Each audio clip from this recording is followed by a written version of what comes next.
Today's program is part of the award-winning series Profiles in Literature, featuring interviews with persons prominent in American literature for children. The moderator of this series is Dr. Jaqueline Shachter Weiss. It's a pleasure to focus on two local authors of books for young people. Eileen, where in Pennsylvania do you live? We live in Phoenixville, Pennsylvania. And Jerry, in what town were you raised? Norristown. It's a pleasure to introduce my Profiles partner, Carolyn Field, Coordinator Emerita of the Office of Work with Children of the Free Library of Philadelphia. Certainly nice to see you both again and to learn more about you. It's good to see you, Carolyn.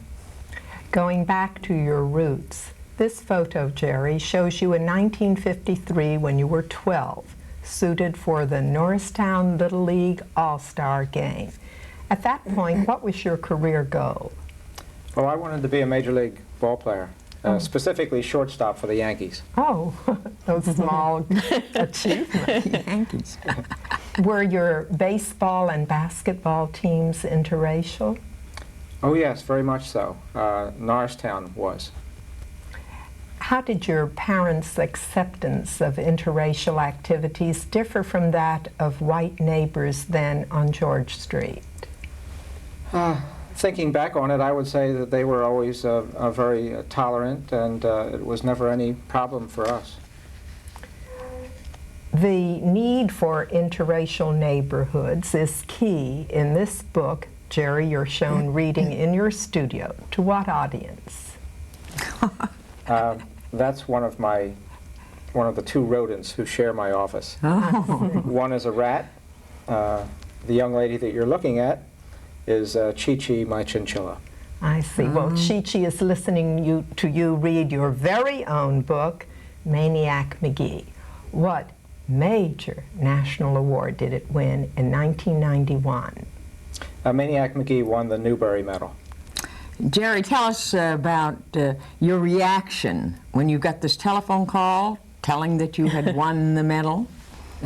My reaction was to wake up. The telephone call came at 12:30 in the morning, a time at which you rarely get good news on the telephone. So it was a matter of waking up and being shocked. And once that happened, Eileen and I started screaming, and we didn't go to sleep for another week, I think. Well, it can be and cannot be a happy ending that you can't go to sleep, but getting the medal was wonderful. Yes, it was. As you know, I was at the dinner where you gave your acceptance speech, and I personally think, and I told you, that it's one of the best Newbery Award acceptance speeches that I've ever heard.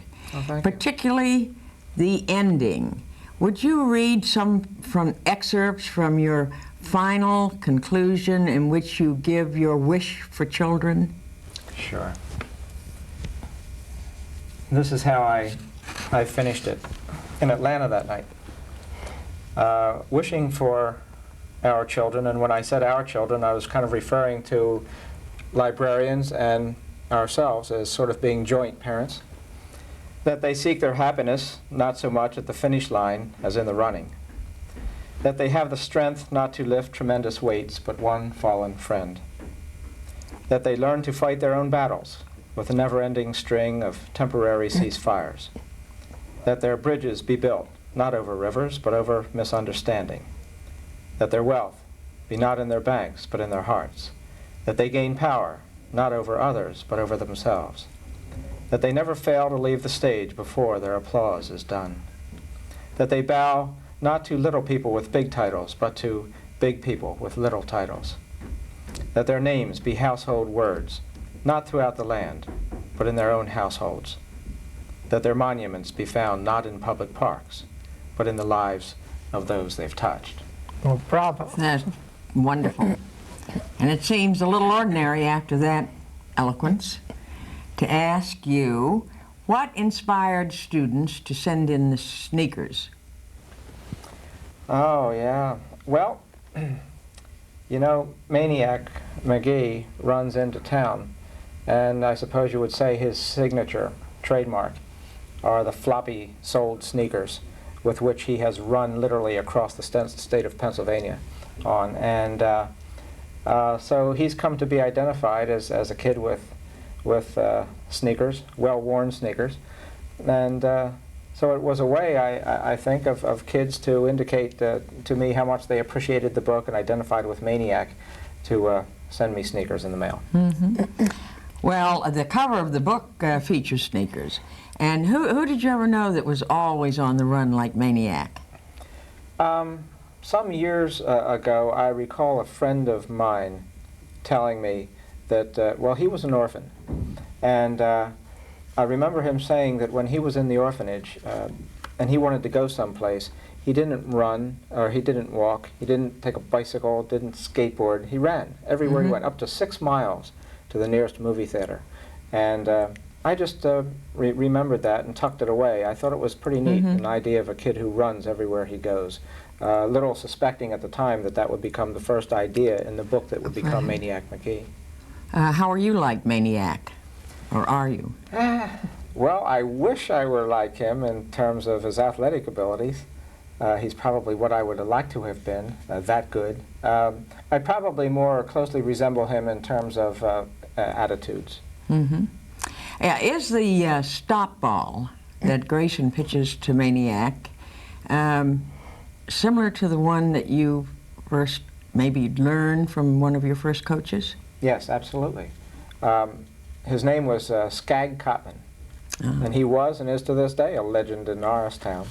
And I was a member of the Norristown Brick Company knee-high baseball team, and he was one of the coaches, and he used to throw us the stop ball during batting practice. And he would tell us that the stop ball was coming, and it was all we could do to make contact with it. Nobody ever hit it out of the infield.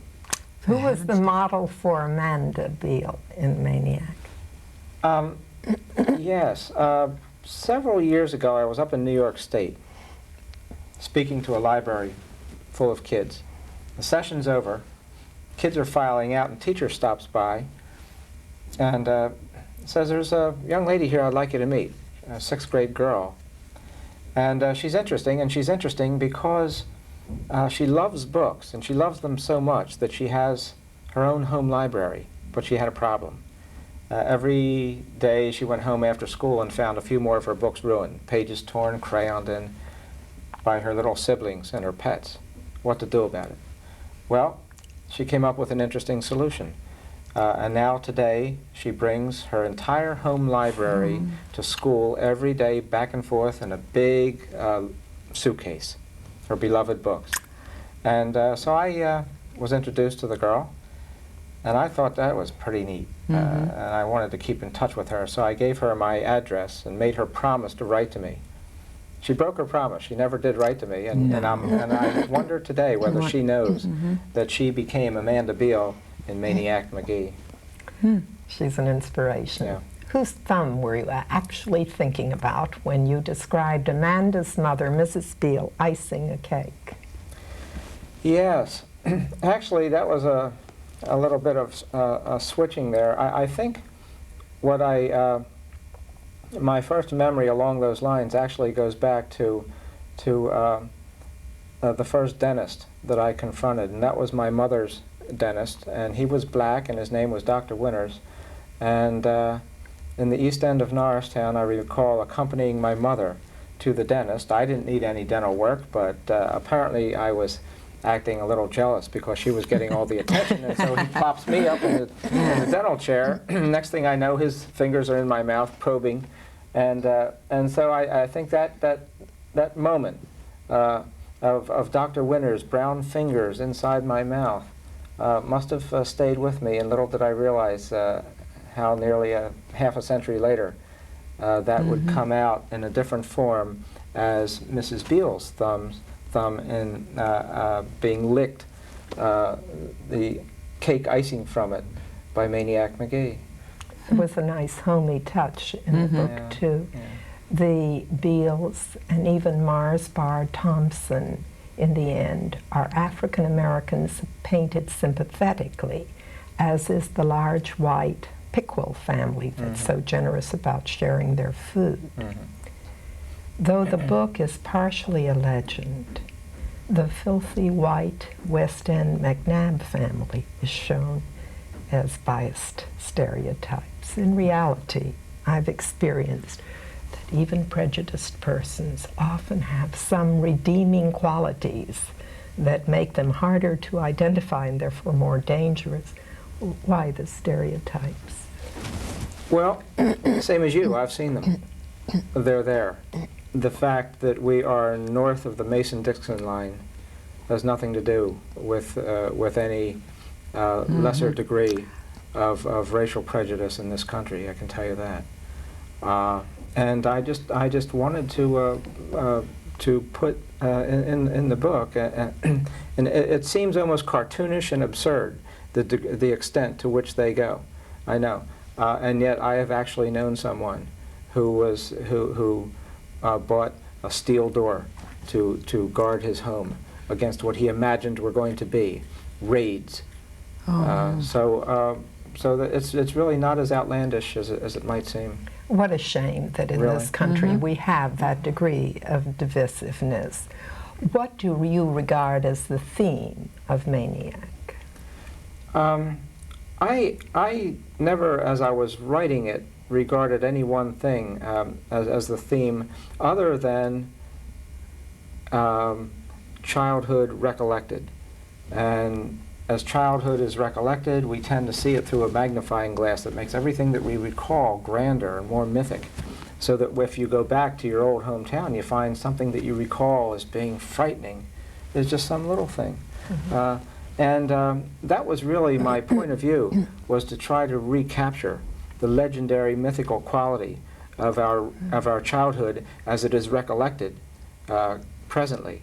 And beyond that, as I was writing it, I didn't think of myself necessarily as writing about homelessness. I was just writing about a boy who didn't have a home and a family, not thinking to myself, well, I'm going to write about something that's current in the newspapers today. It wasn't like that. I wanted to tell you how much I enjoyed the originality of Cobble's Knot. That stuck with me after I closed the book. Wanted to know why this book is shorter than most of your books for middle school readers. There's a certain economy that is demanded when you're putting together a story that takes place over a fairly long amount of time. It actually spans a couple of years, I guess. My method in this case was to make very short chapters. I think to some extent the fact that the chapters are short and the kid's running all the time creates an illusion that it's shorter than it is. I'll bet if you counted the words, you would find it is not one of my shortest at all. What are the chances of a film about Maniac? Well, the film rights have been purchased by a production company, and as a matter of fact, 2 production companies are in the picture at the moment, and so we'll see. There's a script. Oh. And did you write it? No, I didn't. Frankly, I've never done a movie script, and so I just kept my hands off of that. We'll see whether I regret that or not. Jerry, in Dump Days, you allude to Maniac, although you don't call him by name. You also mention mean old Mr. Finsterwald, who's in a Maniac. And in Dump Days and the Bathwater Gang, you refer to the large Pickwill family. Now, did you intend for these 3 books to be related? Not originally, no. Originally, I guess Dump Days was the first of them, and I think I originally thought that I was going to write maybe a quartet of stories. The first one being Dump Days during the summer, and then some other kind of days, 4 of them, 4 different kinds of days for a quartet. But after having done Dump Days, I decided to stop it right there. But I liked where I was writing about, mainly because I suppose that's my neighborhood, the West End of Norristown. So I went on to use the same neighborhood and some of the same people in Bathwater Gang, and then in Maniac as well. I mean, if it works once, why not use it again? good thing. I know that the children in your household are an inspiration to both of you in your writing. Eileen, how many children do you have? We have 6.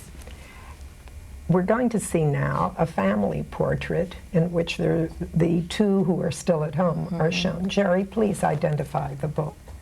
The boys are Ben and Sean. Sean is the taller of the 2, and he's a senior in high school now and about to go off to college. For him.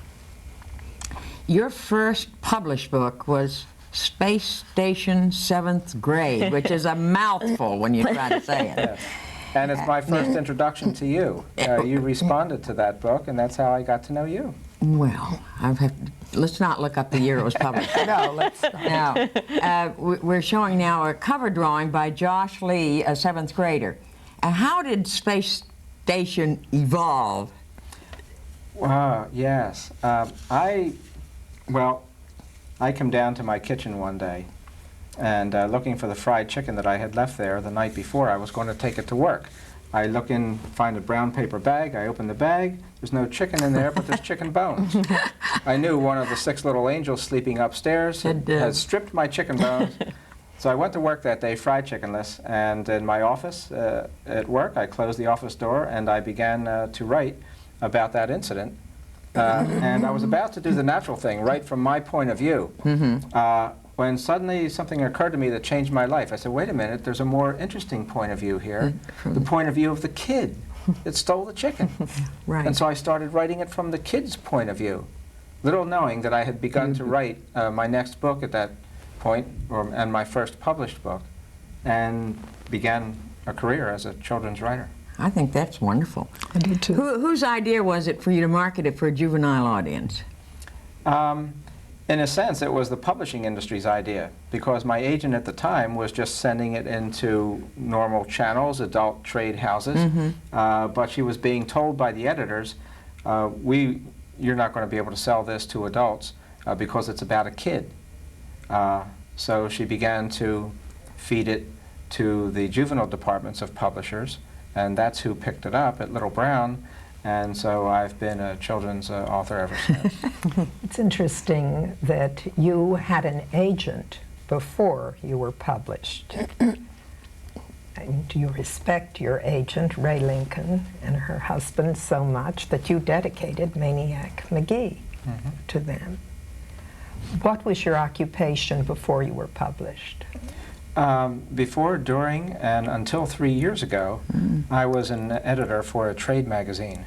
So that the books that you see here, I guess all of them, were written on my lunch hours at work and after dinner on weekends. Oh, boy. That was Chilton. Yes, Chilton Company and Radley. Local publishing company. That's right. Yeah. Why was Little Brown your first and Scholastic your second publisher? How did that work out? Well, Little Brown just happened to be the company that accepted the manuscript for Space Station. John Keller, the editor there, thought he saw possibilities, and so he was kind enough to accept the book for publication, and so I did quite a number of books with them. Now with Scholastic most prominently acquired the book club rights to Maniac McGee, which was published by Little Brown in hardback.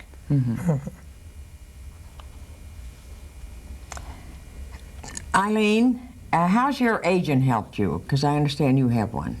Ray Lincoln is also my agent.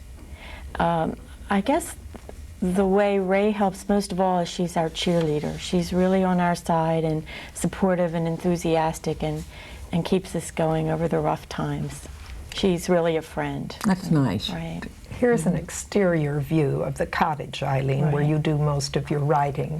Where's the herb garden and the berry patch? You wouldn't be able to see the berry patch, that's in the back, but the herb garden is, the little barrels in the front of the cottage are filled with herbs. Oh, that's interesting. This view shows the interior of the cottage, where Eileen writes mainly picture story books and poems. How many of your poems have been published in magazines? Well, I've stopped counting, but at last count it was over 450. I don't keep a record anymore. But I've been writing for a long time. That's over a long time. It's terrific. Would you please share one of your poems, a short one called The Elephant's Trunk? Oh, sure. The elephant's trunk is an arm and a nose. It blows like a trumpet and squirts like a hose. It's friendly and waves to whomever it knows. It does dozens of things, but it doesn't store clothes. Good. Where did you get your idea for your HarperCollins picture storybook illustrated by Marianne Coca-Leffler, Thanksgiving at the Tabletons? Well, when I was a little girl, there was one Thanksgiving that my father was out of work and we couldn't afford turkey, so my mother made meatloaf.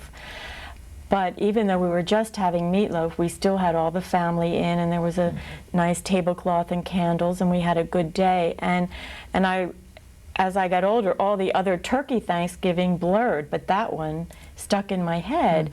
And I realized that it really wasn't a matter of what we had to eat, but the fact that we were all together and that we had a festive time. Certainly is true. Thanksgiving at the Wozniaks is a pupil imitation. Your more recent holiday picture storybook, Somebody Loves You, Mr. Hat, just won a major award. What was it? It won the Christopher Award. Of 1992. Isn't that something? Sharks is one of 10 nonfiction animal books that you wrote. For what company? For Publications International. Mannerly Moose, Eileen's story poem, won the Highlights for Children 1990 Animal Fiction Contest. What was your prize? The prize for that was $1,000. Isn't that Yes. something? That buys a lot of herbs. Yes, it does. Eileen's sensitivity is obvious. In your 1991 book, There's a Girl in My Hammerlock. Was she the model for Maisie's sensitive mother? Oh, I think Eileen is probably the model for most of the sensitive females. Oh, that's nice. Eileen, how did you meet Jerry? We met at Chilton. We both worked at Chilton. He was the editor and I was the lowly clerk. Oh, Little did I know. Romance. office romance. And what led you, Eileen, to become a hospice volunteer? Well, when I was young, I was always interested in Elizabeth Kubler-Ross's work. I'm not sure why, but my time is limited with writing and family, and I do believe in balance and doing some kind of community work. So I wanted to do something that was really important, that made a difference. And so when I heard about that program, I joined. That's marvelous. Yeah, that's wonderful. What can you two tell us about your current works in progress? Eileen, let's start with you, since you... I'm doing a poetry book for Boyd's Mills Press, which is an arm of Highlights. That's right. So I'll be working on that. So right now I'm just trying to do some poems for them. Good. Jerry, how about you? I recently finished my third book in the School Days series for Scholastic, and I've just begun a book, a novel for HarperCollins. Very good. So you're spreading out. Yes. Right. Yes. One of my favorite books that you did was Night of the Whale. What gave you the idea for that? Did you have to do a lot of research on it? That's one of the few books that I did some research on. I don't consider myself very good at research. But what it does is answer the question, what happens when a group of high school seniors down at the beach for senior week are partying on the beach and find themselves surrounded by a group of whales that are stranding themselves. What happens that evening is told in Night of the Whale. Well, it's a wonderful book. What age group do you prefer to write for? Now, you've written at different age levels. Yeah, I suppose primarily, say, from 4th through middle school, 4th to 9th or 10th, in there. How about you, Eileen? More at the younger level? Right, I tend to... Because you do so many of the poems that are appropriate for Right, yeah, I guess little I feel more preschoolers. attached to that age level. Yeah. People are always interested in knowing when a writer decided to become a writer. When did you decide to become a writer of books? I think I can pinpoint it when I was 16. There was a big football game and we won the game, my high school. And the town went crazy because we beat a team that hadn't lost in 3 years. And while everybody else was going crazy, blaring horns and kicking cans, I went home and I wrote a poem about the game. The poem appeared in the Norristown Times-Herald newspaper. A couple of days later, I had given it to my father, hadn't thought a thing about it, opened the paper, and there it is. And next thing I know, I'm famous at Norristown High School. Everybody's patting me on the back, and I'm thinking, hey, I think I'm going to be a writer. Be a writer. I think that's great. How about you, Eileen? Well, in 2nd grade, my teacher read my composition aloud as an example of the worst in the class, and I've been writing ever since. Oh, for heaven. The worst in the class? The worst in the class. Thank you very, very much. I want a more upbeat ending, because you have certainly proved yourself. In 1990, Eileen won the Fiction Magazine Merit Award from the Society of Children's Book Writers.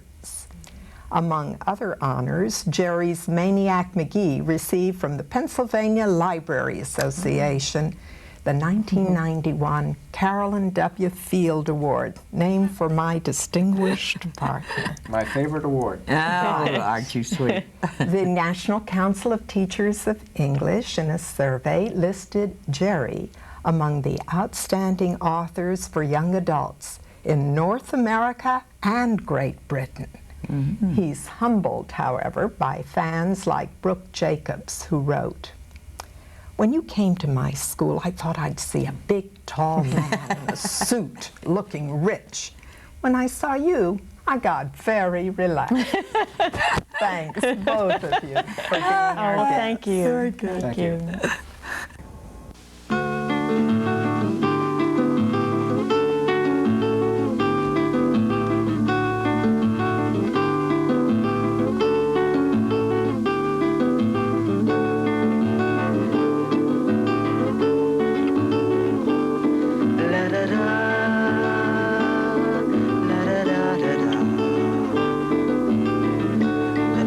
Da da da da da da da da da da da.